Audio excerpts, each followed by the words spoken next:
Between 1950 and 1985, American grandmothers held on to 30 beautiful secrets for rainy days, each made with just 5 simple ingredients that could warm an entire family for less than $1.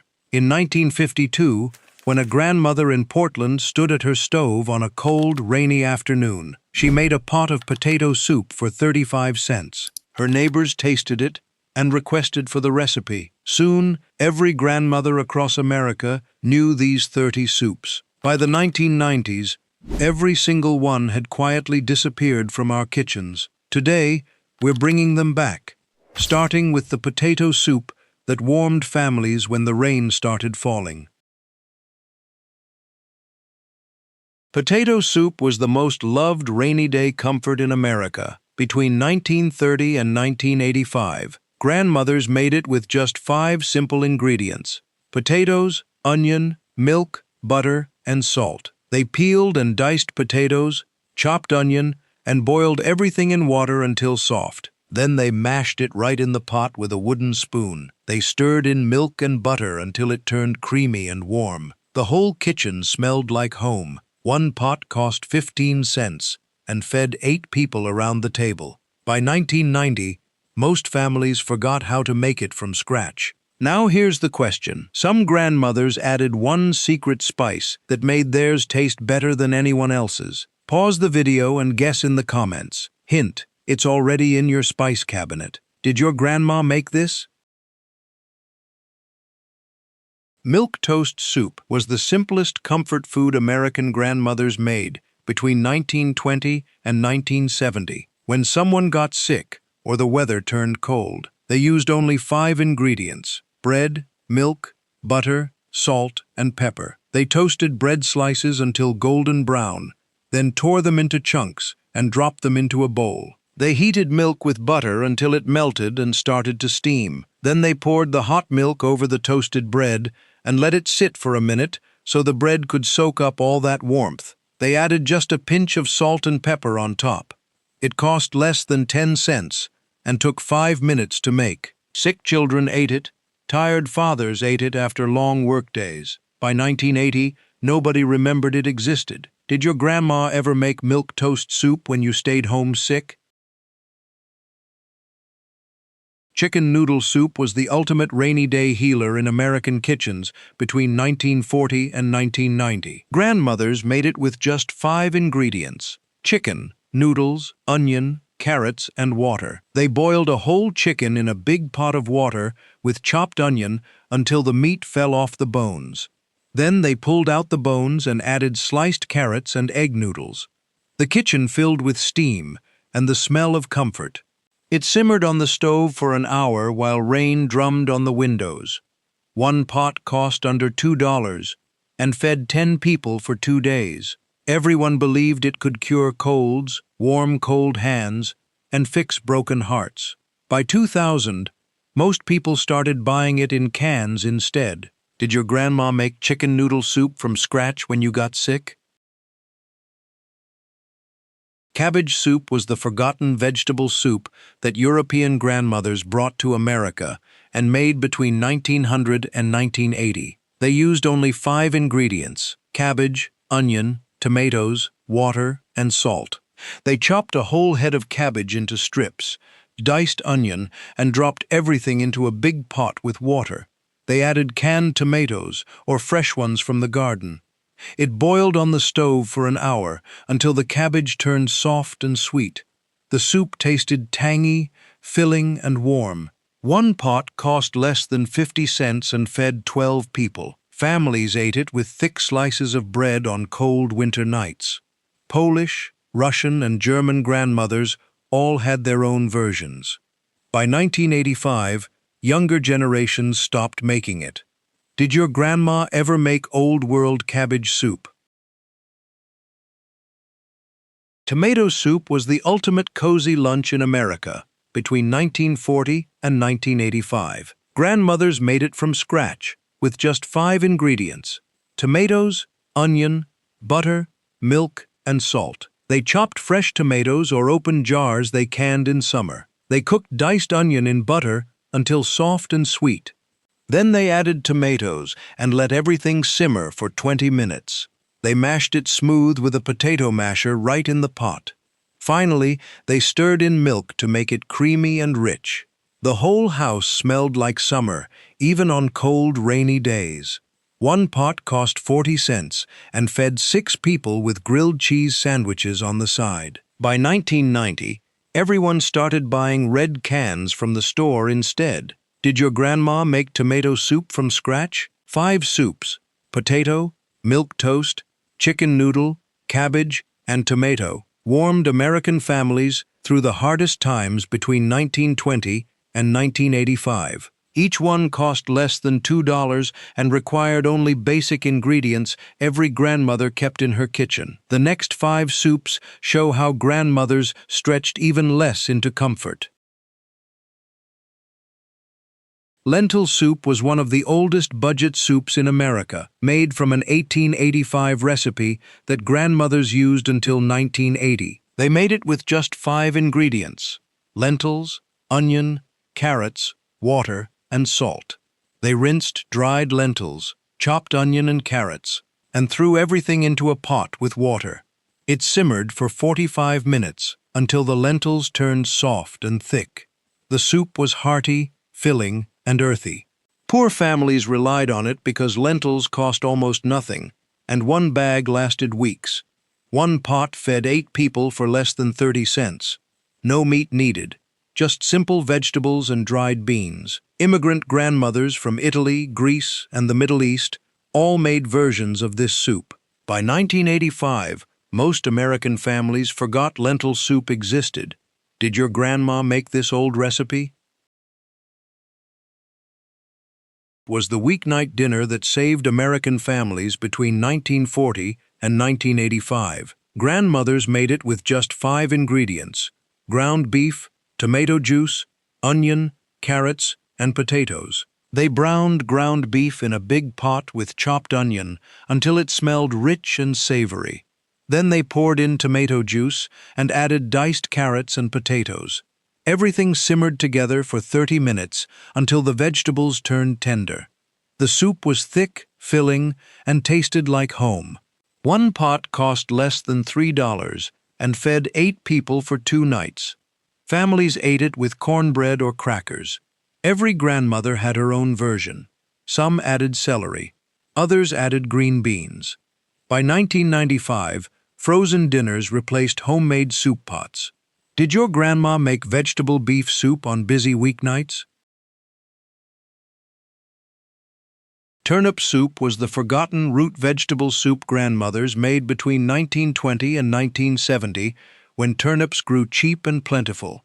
They used only 5 ingredients: turnips, onion, butter, broth, and cream. They peeled and diced turnips, chopped onion, and cooked everything in butter until soft. Then they added broth and simmered it until the turnips fell apart.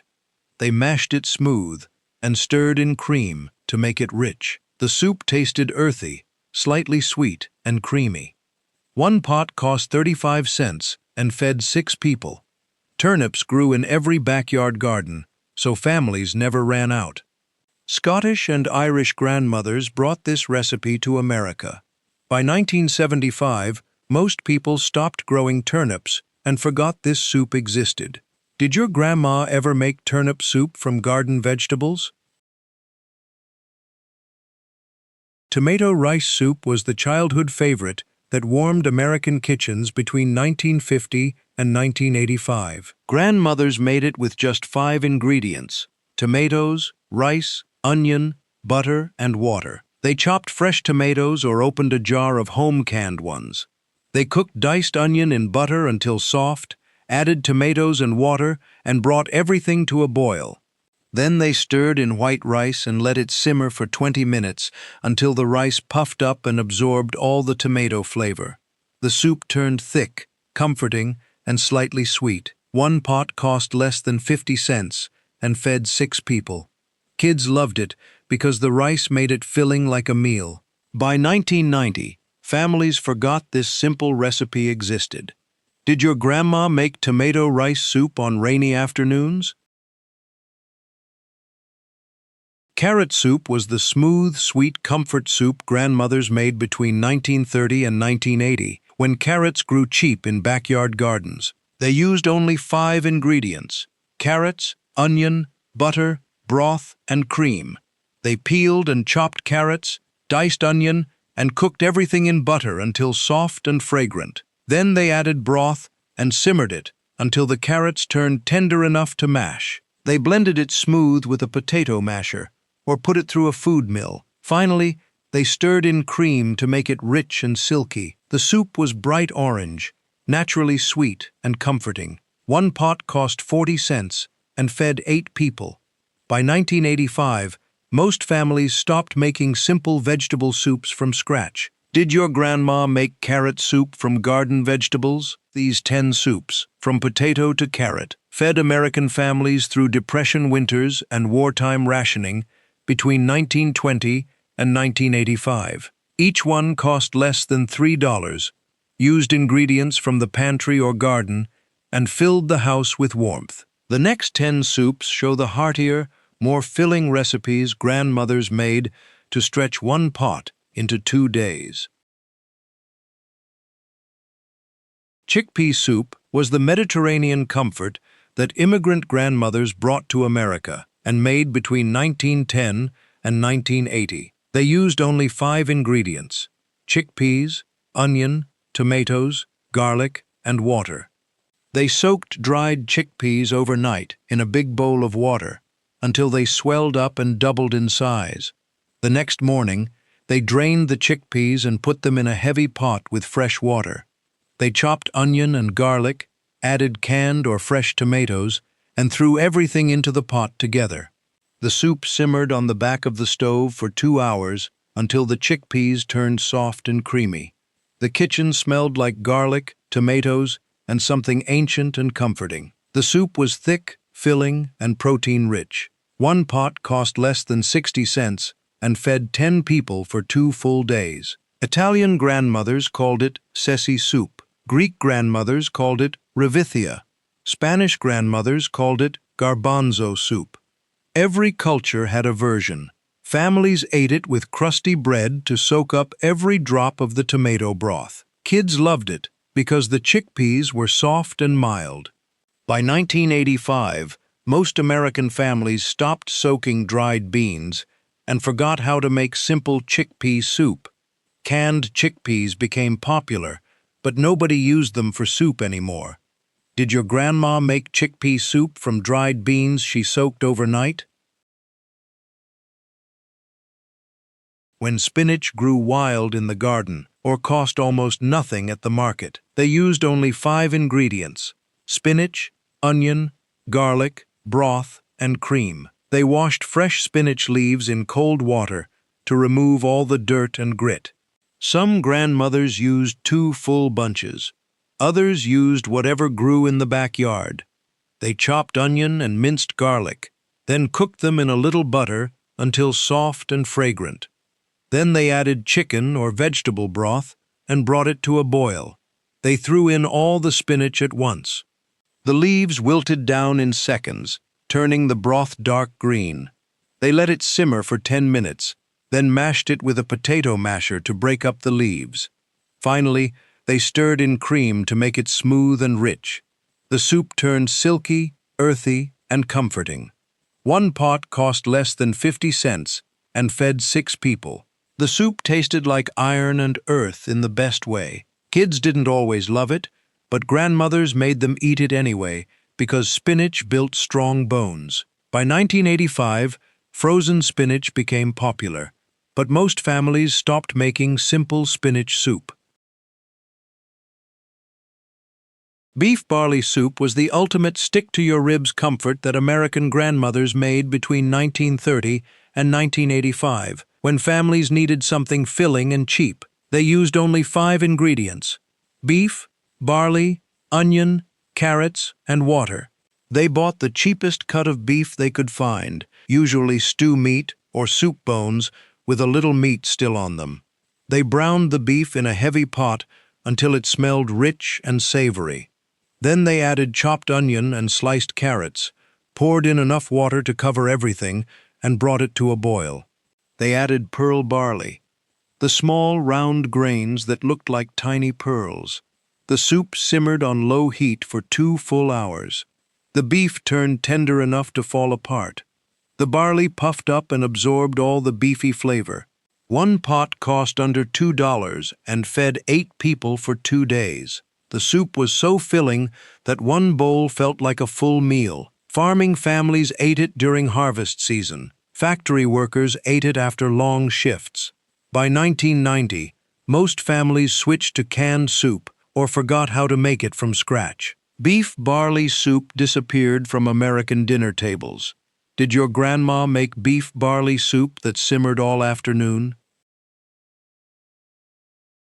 Cauliflower soup was the mild, creamy comfort that grandmothers made between 1940 and 1975, when cauliflower cost almost nothing and grew in every backyard garden. They used only 5 ingredients: cauliflower, onion, butter, broth, and milk.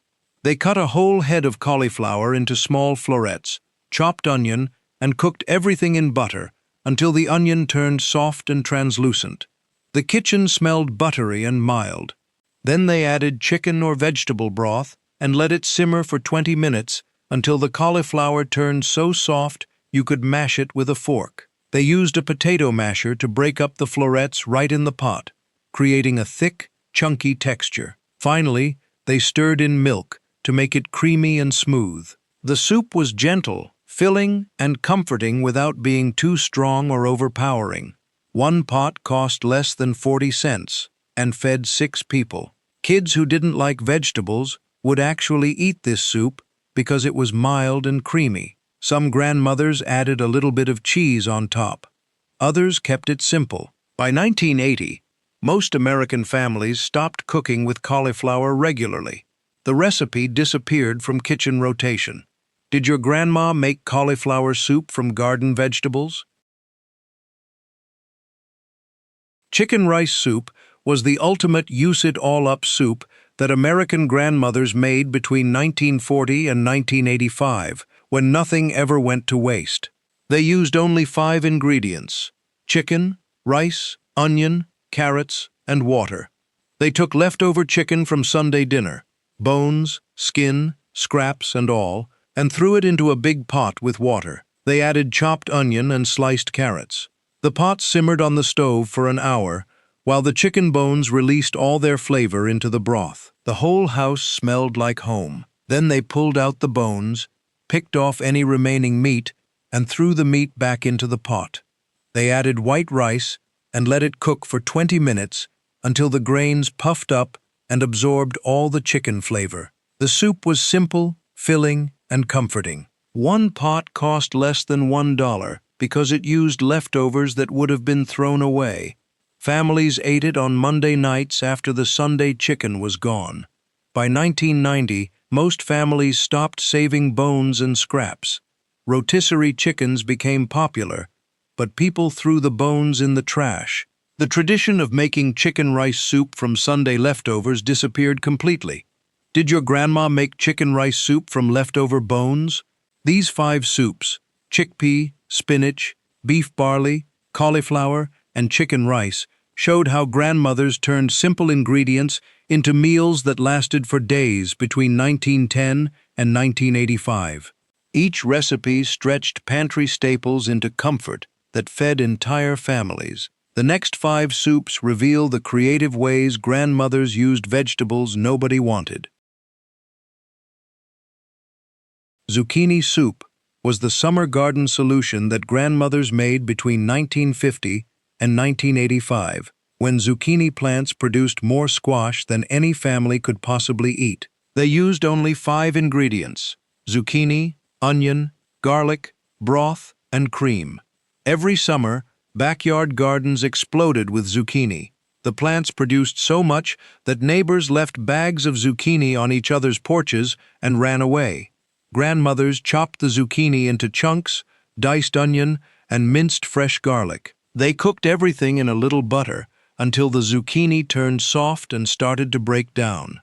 Then they added chicken or vegetable broth and simmered it for 15 minutes. They mashed it smooth with a potato masher, creating a light green, silky soup. Finally, they stirred in cream to make it rich and luxurious. The soup tasted mild, fresh, and summery. One pot cost less than 30 cents, because zucchini was practically free. Families ate it hot in summer or chilled on really hot days. By 1990, most people stopped planting big gardens. Zucchini became something you bought at the store in small amounts. The tradition of making zucchini soup from garden overload disappeared. Did your grandma make zucchini soup when the garden produced too much? Pumpkin soup was the autumn comfort that American grandmothers made between 1930 and 1980, when pumpkins grew in every field and cost almost nothing after Halloween. They used only 5 ingredients: pumpkin, onion, broth, cream, and salt. They cut open a whole pumpkin, scooped out the seeds and stringy bits, and roasted the pumpkin halves in the oven until the flesh turned soft and sweet. Some grandmothers used sugar pumpkins from the garden instead of the big carving pumpkins. Once the pumpkin cooled, they scooped out the flesh and threw it into a pot with chopped onion and broth. Everything simmered together for 20 minutes. Then they mashed it smooth until the soup turned thick and creamy. They stirred in cream to make it even richer. The soup was naturally sweet, earthy, and comforting. One pot cost less than 50 cents and fed 8 people. Families ate it in October and November when pumpkins were everywhere. By 1985, most people only used pumpkins for pies or jack-o'-lanterns. The tradition of making savory pumpkin soup disappeared from American tables. Did your grandma make pumpkin soup from whole pumpkins after Halloween? Green pea soup was the spring soup that grandmothers made between 1920 and 1970, when fresh peas came into season and cost almost nothing at the market. They used only 5 ingredients: peas, onion, butter, water, and salt. They shelled fresh peas by hand, sitting on the porch with a big bowl in their lap. It took forever, but the fresh peas were worth it. They cooked diced onion in butter until soft, then added the fresh peas and water. The soup simmered for 30 minutes until the peas turned soft and sweet. Then they mashed half of the peas with a potato masher, leaving some whole for texture. The soup was bright green, fresh, and naturally sweet. One pot cost less than 40 cents and fed 6 people. The soup tasted like springtime. By 1975, frozen peas became popular, and nobody wanted to shell fresh peas anymore. Split pea soup with ham became more common, but simple green pea soup disappeared. Did your grandma make fresh green pea soup in springtime?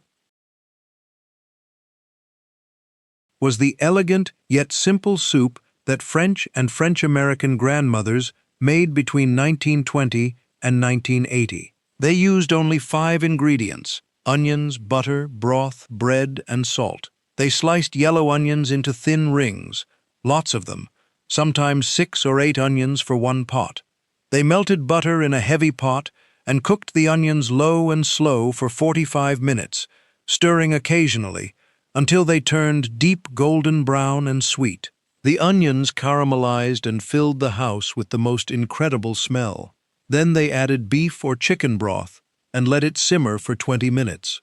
The soup was rich, sweet, and savory all at once. They toasted thick slices of bread until crispy, placed them on top of each bowl, and served it steaming hot. Some grandmothers added a little cheese on the bread. Others kept it simple. One pot cost less than $1 and fed 6 people. By 1985, onion soup became a restaurant dish instead of a home-cooked comfort. Did your grandma make onion soup with caramelized onions? Leek potato soup was the French-inspired comfort that American grandmothers made between 1930 and 1980, when leeks grew in the garden alongside potatoes. They used only 5 ingredients: leeks, potatoes, butter, broth, and cream. They cleaned the leeks very carefully because dirt hid between all the layers. They sliced the white and light green parts into thin rounds and threw away the dark green tops. They peeled and diced potatoes into small chunks. They cooked the leeks in butter until soft and fragrant, then added the potatoes and broth. Everything simmered together for 30 minutes until the potatoes turned tender and started to fall apart. They mashed some of the potatoes to make the soup thick and creamy. Finally, they stirred in cream to make it smooth and rich. The soup was mild, comforting, and elegant all at once. One pot cost less than 75 cents and fed 8 people. French and French-Canadian grandmothers called it potage. By 1985, most American families stopped cooking with leeks.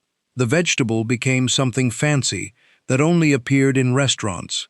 Did your grandma make leek potato soup from the garden? These 10 soups, from chickpea to leek potato, showed how grandmothers transformed garden vegetables and pantry staples into meals that stretched across multiple days between 1910 and 1985. Each recipe cost less than $1 and fed entire families through hard times. The final 10 soups reveal the most forgotten, unusual recipes that disappeared completely. White bean soup was the hearty, protein-packed comfort that American grandmothers made between 1920 and 1985, when dried beans cost almost nothing and lasted forever in the pantry without refrigeration or any special storage. They used only 5 ingredients: white beans, onion, garlic, broth, and salt. Every grandmother knew the process by heart because they learned it from their own mothers and grandmothers who learned it generations before. The night before making soup, they sorted through dried white beans on the kitchen table under good light, picking out any small stones, dirt clumps, or shriveled beans that wouldn't cook properly. Then they put all the good beans in a big bowl, covered them completely with cold water, and let them soak overnight on the kitchen counter. By morning, something magical had happened. The beans had swelled up and doubled in size, absorbing all that water and turning plump and ready to cook. They drained the soaking water, put the swollen beans in a heavy pot, and added fresh water or broth. They chopped onion into small pieces and minced garlic with a knife, throwing both into the pot with the beans. The soup simmered on the back of the stove for 2 hours, sometimes 3, depending on how old the beans were. Older beans took longer. The kitchen filled with a warm, earthy, comforting smell that made everyone hungry. Some of the beans broke apart during cooking and made the broth thick and almost creamy without any cream at all. The soup was filling, comforting, and plain in the absolute best possible way. One pot cost less than 50 cents and fed 10 people for 2 full days. Italian grandmothers called it fagioli and served it with crusty bread. Greek grandmothers called it fasolada and added lemon juice. Spanish grandmothers called it judías blancas and drizzled olive oil on top. Every culture had their own name and small variations, but the basic recipe was almost identical across all of them. Families ate it with crusty bread to soak up the thick, bean-rich broth. Some grandmothers added a drizzle of olive oil on top before serving. Others added a squeeze of fresh lemon juice for brightness and tang. Parsnip soup was the forgotten root vegetable soup that grandmothers made between 1920 and 1970, when parsnips grew cheap and plentiful in winter gardens across America, and nobody thought they were strange or unusual. They used only 5 ingredients: parsnips, onion, butter, broth, and cream. Most people today don't even know what a parsnip looks like or how to identify one in the produce section. It's a cream-colored root vegetable that looks almost exactly like a pale white carrot, but tastes completely different, sweeter, earthier, and more complex. Grandmothers pulled them from the garden after the first frost hit because cold weather actually made them taste even sweeter by converting some of their starches into sugar.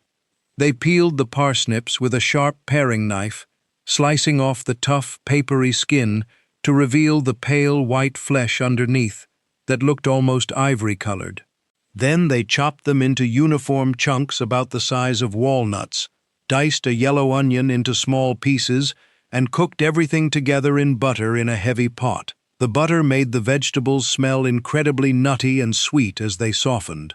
Once the vegetables were soft and starting to turn golden at the edges, they added chicken or vegetable broth and let everything simmer gently for 30 minutes until the parsnips fell apart easily when poked with a fork. The parsnips became so tender they almost dissolved. Then came the most important part. They mashed the soup with a potato masher right in the pot, breaking up the parsnips into a thick, chunky puree that had visible texture. Some grandmothers who wanted perfectly smooth soup used a food mill or pushed it through a strainer. Finally, they stirred in heavy cream to make the soup rich, silky, and luxurious. The finished soup was pale cream-colored, naturally sweet, without any added sugar, and deeply earthy. One pot cost less than 40 cents and fed 6 people a full meal. The flavor was mild and comforting, almost like a sweeter, more interesting version of potato soup. Kids who tried it usually liked it because parsnips were naturally sweet and didn't taste like typical vegetables. By 1975, most American families stopped growing parsnips in their backyard gardens. The vegetable became increasingly rare in grocery stores. Younger cooks didn't know how to use them or what to do with them. The tradition of making parsnip soup disappeared almost completely from American kitchens. Today, most people walk right past parsnips in the produce section without recognizing them or knowing they're edible. They look old-fashioned and strange. The vegetable has almost gone extinct in everyday American cooking. Now here's the question. Some grandmothers added one spice at the end that made their parsnip soup taste completely different from everyone else's. Pause and guess what it was. Hint: it's warm and slightly sweet. Did your grandma make parsnip soup from winter garden vegetables pulled after the first frost? Chicken vegetable soup. Chicken vegetable soup was the ultimate clean-out-the-fridge soup that American grandmothers made between 1940 and 1985, when absolutely nothing ever went to waste, and every single vegetable scrap had value and purpose. They used only 5 ingredients: chicken, mixed vegetables, onion, broth, and salt. The absolute beauty of this soup was its incredible flexibility. It was never exactly the same twice, because it depended entirely on what needed to be used up that week. Grandmothers started with leftover chicken from Sunday dinner, the carcass with bits of meat still clinging to the bones, or they boiled a whole chicken specifically for making soup. They picked all the meat off the bones with their fingers, shredded it into bite-sized pieces, and set it aside in a bowl. Then they looked in the icebox to see what vegetables needed to be used up before they went bad and had to be thrown away. Sometimes it was carrots, celery, and green beans. Other times it was potatoes, peas, and corn. Other weeks it was cabbage, turnips, and tomatoes. Whatever vegetables were starting to look sad or were about to turn, those went straight into the soup pot. Nothing was wasted. They chopped a yellow onion, added it to a pot with chicken broth or water, and brought everything to a rolling boil. Then they added all the mixed vegetables, whatever combination they had, and let the soup simmer gently for 30 minutes until everything was tender and cooked through. Finally, they added the shredded chicken back into the pot.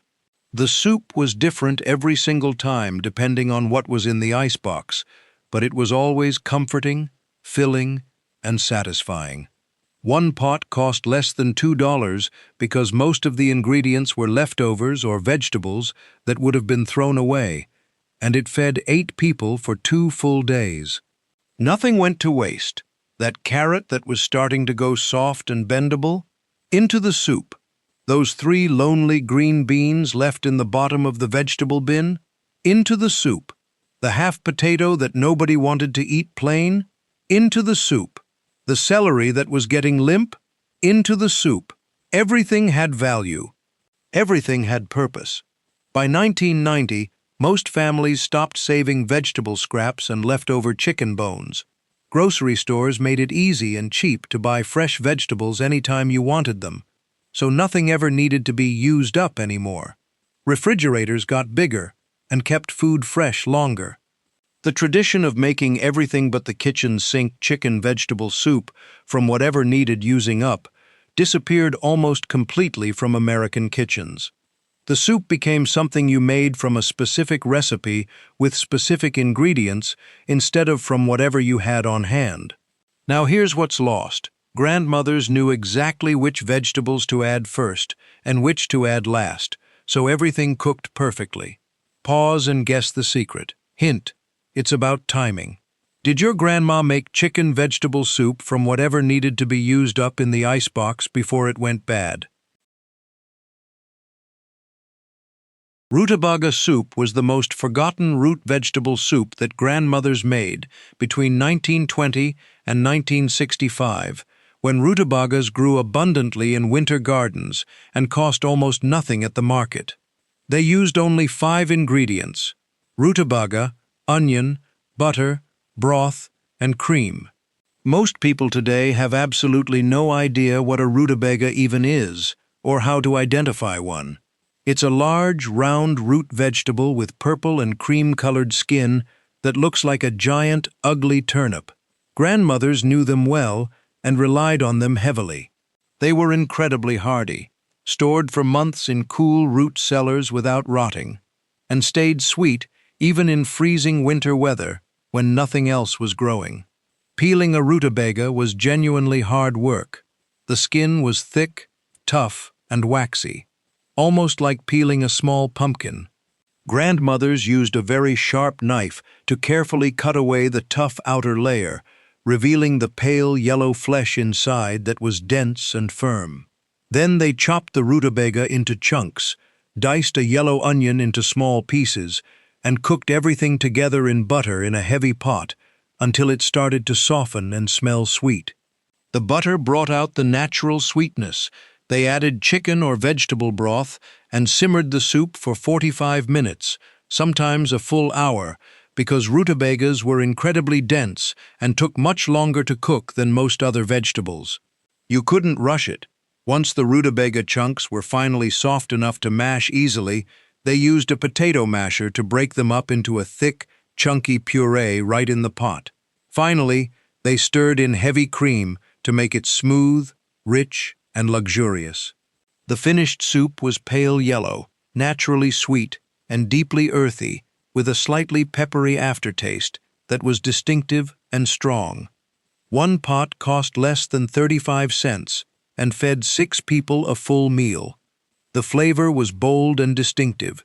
You either absolutely loved it or you couldn't stand it. There was no in-between. By 1970, most American families stopped buying rutabagas entirely. Grocery stores stopped carrying them regularly or only stocked them during winter. Younger generations didn't know how to peel them, what to do with them, or even what they were called. The tradition of making rutabaga soup disappeared almost completely from American tables. Today, rutabagas are nearly extinct in American kitchens. Most people under 50 have never tasted one.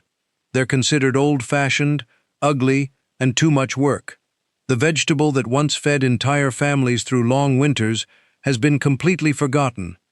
Now here's what nobody remembers. Some grandmothers added one ingredient that cut through the sweetness and made the soup taste completely balanced. Pause and guess what it was. Hint: it's sharp and acidic. Did your grandma make rutabaga soup from root cellar vegetables in the middle of winter when nothing else was growing? Beef noodle soup was the ultimate rainy day comfort that American grandmothers made between 1940 and 1985, when a single pot of noodles and beef could feed an entire family for 2 full days straight. They used only 5 ingredients: beef, noodles, onion, broth, and salt. The soup was very similar to chicken noodle soup but heartier, richer, deeper in flavor, and much more filling. Grandmothers started with the absolute cheapest cut of beef they could find at the butcher shop, usually stew meat cut into cubes or beef shanks with bones still attached for extra flavor. They browned the beef in a heavy pot over high heat until it developed a deep, rich, dark crust on all sides.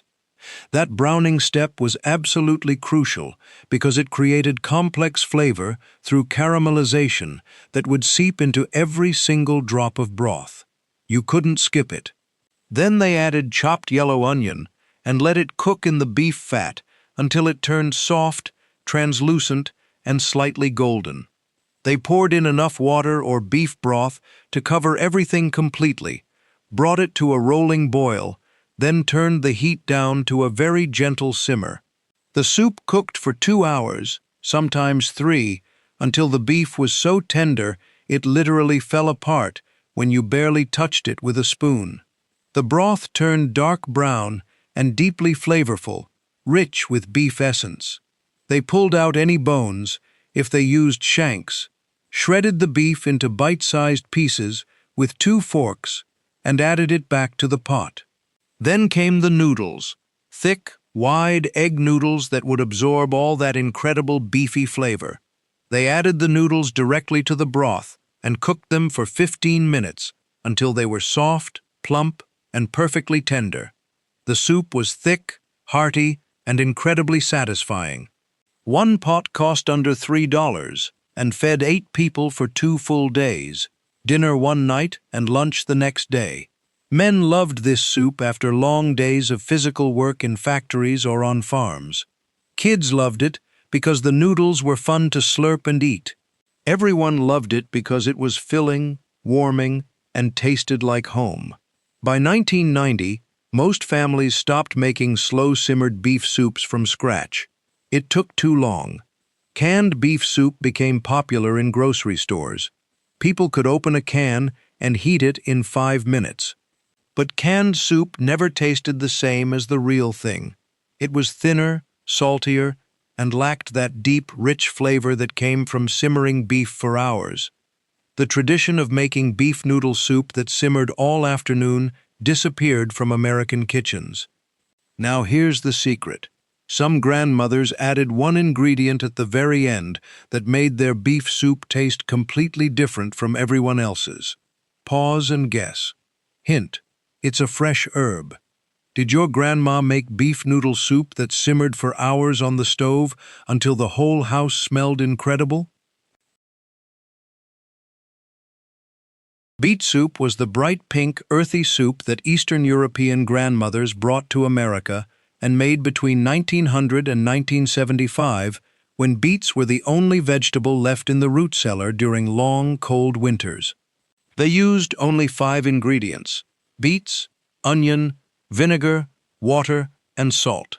This was not the fancy borscht with 12 ingredients, sour cream swirls, and fresh dill on top.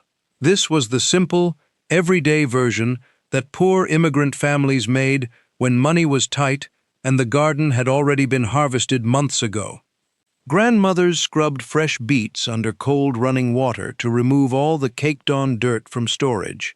They didn't peel them yet because the skin stayed on during cooking to keep the bright red color from bleeding out too much. They chopped the whole beets into large chunks, leaving the skin on, and diced a yellow onion into small pieces. Everything went into a heavy pot with enough water to cover it all. The soup simmered on the back of the stove for a full hour until the beets turned fork tender and the cooking water transformed into a deep, vibrant magenta pink that stained everything it touched. Then they carefully pulled out the cooked beet chunks with a slotted spoon, let them cool for a few minutes, and peeled off the skins with their bare hands. The skins slipped right off after cooking, leaving smooth, dark red beet flesh behind. They chopped the peeled beets into smaller, bite-sized pieces and put them back into the bright pink broth. Finally came the most important ingredient, vinegar. They added a big splash of white vinegar or apple cider vinegar to the pot. The vinegar was absolutely crucial because it brightened the entire flavor and made the soup taste tangy, alive, and vibrant, instead of just muddy and earthy. Without vinegar, beet soup tasted flat and dull. With vinegar, it tasted bright and exciting. The soup was served hot in winter or cold in summer, depending on the weather and the family's preference. One pot cost less than 30 cents and fed 8 people for 2 full days. Polish grandmothers called it barsh. Ukrainian grandmothers called it borscht. Russian grandmothers called it borscht. Most American families stopped cooking with fresh beets entirely. The vegetable seemed too messy, too staining, too earthy, and too old-fashioned for modern kitchens. Canned beets became popular for salads, but nobody made simple beet soup anymore. The recipe disappeared almost completely from American kitchens. Now here's the question nobody can answer anymore. Some grandmothers added one secret ingredient at the very end that made their beet soup taste completely different from everyone else's version. Pause the video right now and type your guess in the comments.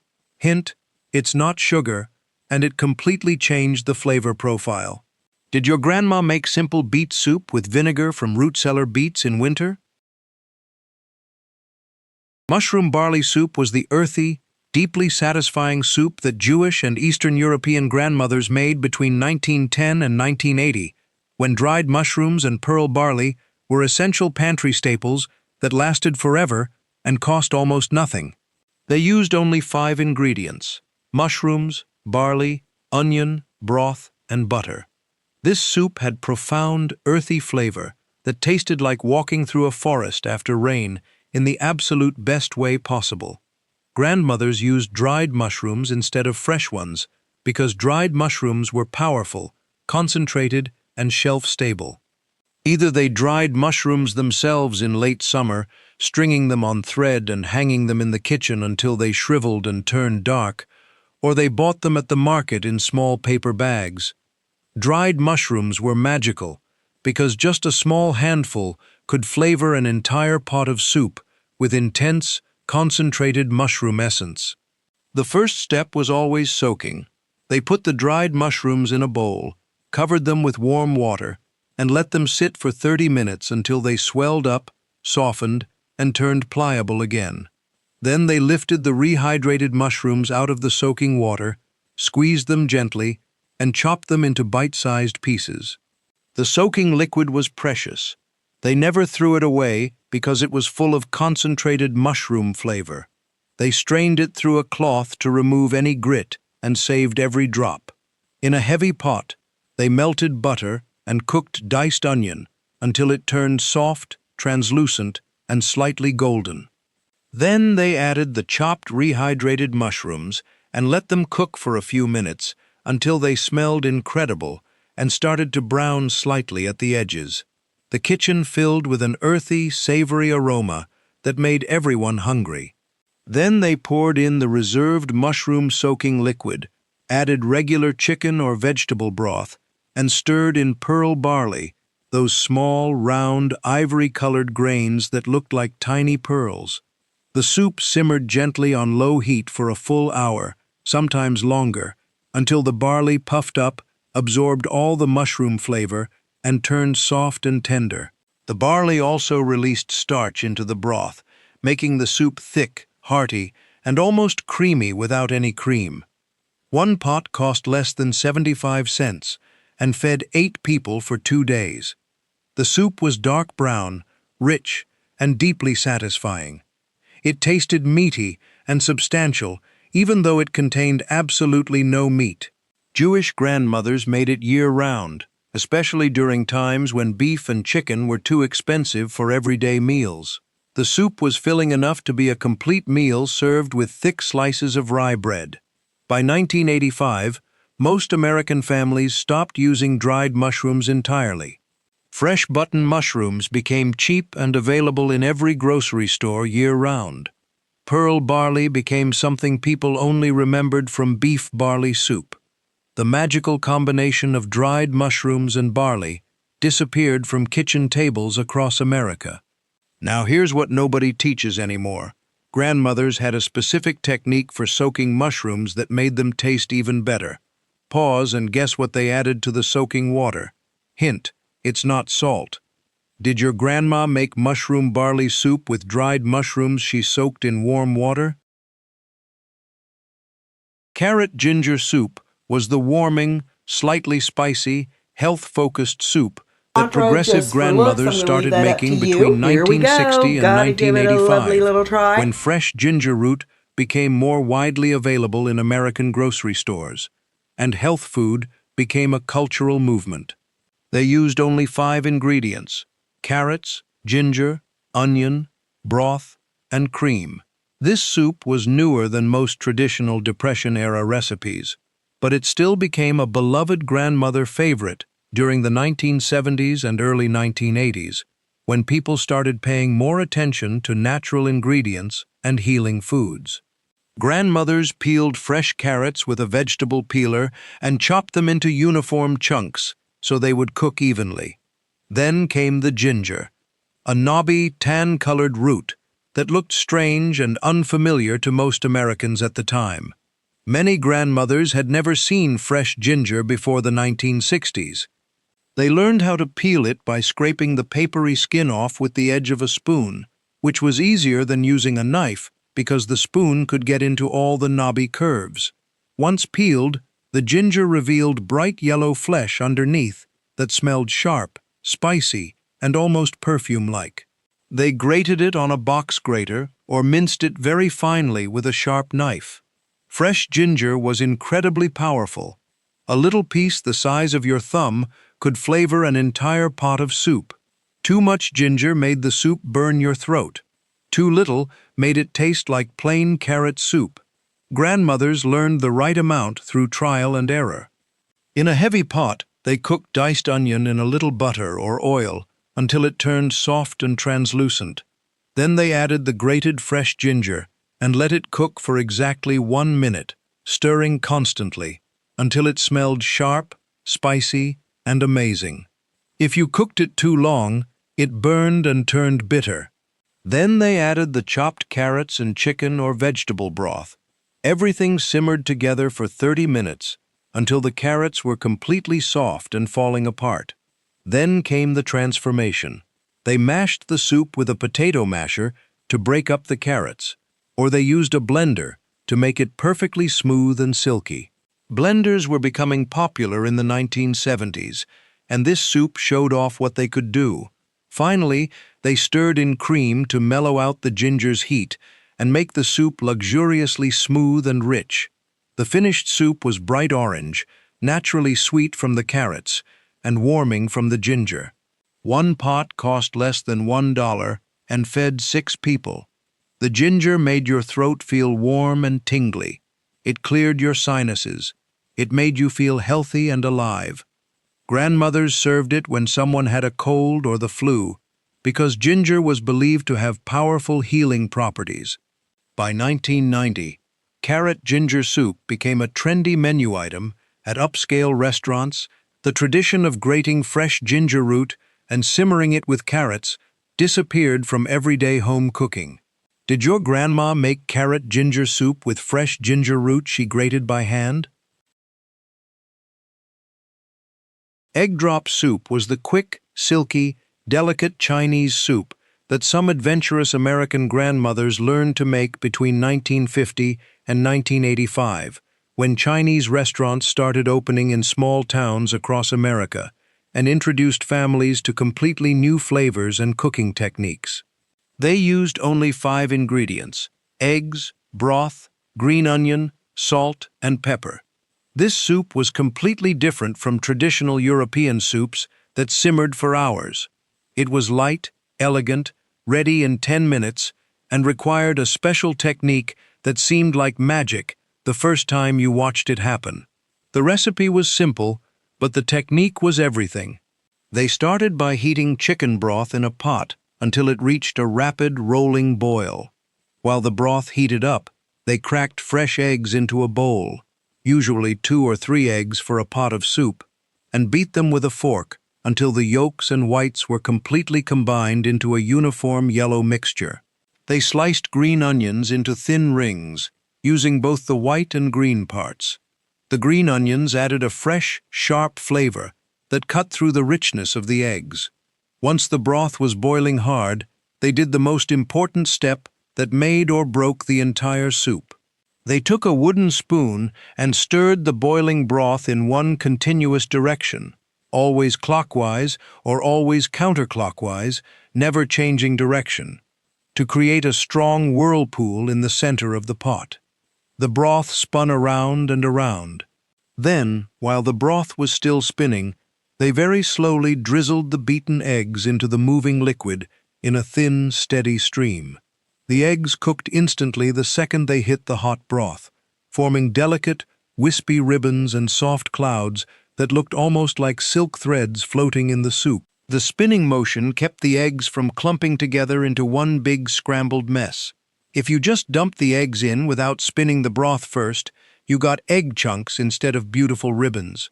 They added the sliced green onions, a pinch of salt, and a few grinds of black pepper. The soup was done.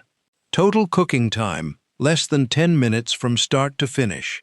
The soup was incredibly light, silky, and comforting in a completely different way than heavy European soups. One pot cost less than 50 cents and fed 4 people as a starter course. The egg ribbons were soft and delicate. The broth was clean and simple.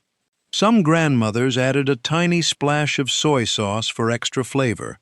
Others added a few drops of sesame oil at the very end. But the basic version needed nothing extra. Did your grandma ever make egg drop soup at home with the spinning broth technique? Sweet potato soup was the naturally sweet, creamy, comforting soup that Southern grandmothers made between 1930 and 1980, when sweet potatoes grew cheap and plentiful across the South, and families needed filling meals that cost almost nothing. This was absolutely not the candied sweet potato casserole with marshmallows on top that appeared at Thanksgiving dinner. This was savory soup that let the natural, earthy sweetness of the potato shine through without turning it into dessert. Sweet potatoes were a Southern staple. They grew easily in sandy soil, stored well in root cellars, and cost almost nothing at the market. Grandmothers peeled sweet potatoes with a paring knife, revealing the bright orange flesh underneath the reddish-brown skin. They chopped them into uniform chunks so they would cook evenly. In a heavy pot, they melted butter and cooked diced yellow onion until it turned soft, translucent, and slightly sweet. The butter and onion created a savory base that balanced the sweetness of the potatoes. Then they added the chopped sweet potatoes and chicken or vegetable broth, enough to cover all the potato chunks completely. The soup came to a boil, then simmered gently for 30 minutes until the sweet potatoes were so soft they fell apart completely when touched with a spoon. Then came the transformation. They mashed the soup with a potato masher, breaking up all the sweet potato chunks into a thick, creamy puree. Sweet potatoes were naturally full of starch, so the soup became thick and almost creamy without adding any cream, milk, or flour. The texture was smooth, velvety, and luxurious. The soup was bright orange, naturally sweet, but still savory, and incredibly comforting. One pot cost less than 40 cents and fed 6 people a full meal. The flavor was mild and earthy, with just a hint of natural sweetness that came entirely from the sweet potatoes themselves. But many kept it completely simple and savory, with just salt and black pepper. Families ate it in fall and winter when sweet potatoes came into season and the weather turned cold. It was served with cornbread or biscuits to soak up every drop. By 1985, most people only thought of sweet potatoes as a Thanksgiving side dish, the casserole with marshmallows on top. The tradition of making simple, savory sweet potato soup disappeared almost completely from Southern tables. Sweet potatoes became a holiday vegetable instead of an everyday staple. Did your grandma make sweet potato soup from fresh sweet potatoes in the fall? These 30 soups. from potato to sweet potato, warmed American families through the hardest times between 1920 and 1985. Each one cost less than $3, used 5 simple ingredients, and filled entire houses with comfort on rainy days. Grandmothers made them by heart, without measuring cups or written recipes. By 1990, these traditions vanished completely. Canned soup replaced homemade pots. Microwave meals replaced slow simmers. Now nobody remembers how to make them. If your grandma made any of these soups, share this video with someone who needs to remember. The full recipe collection with exact measurements is linked in the description below. Don't let these soups disappear forever.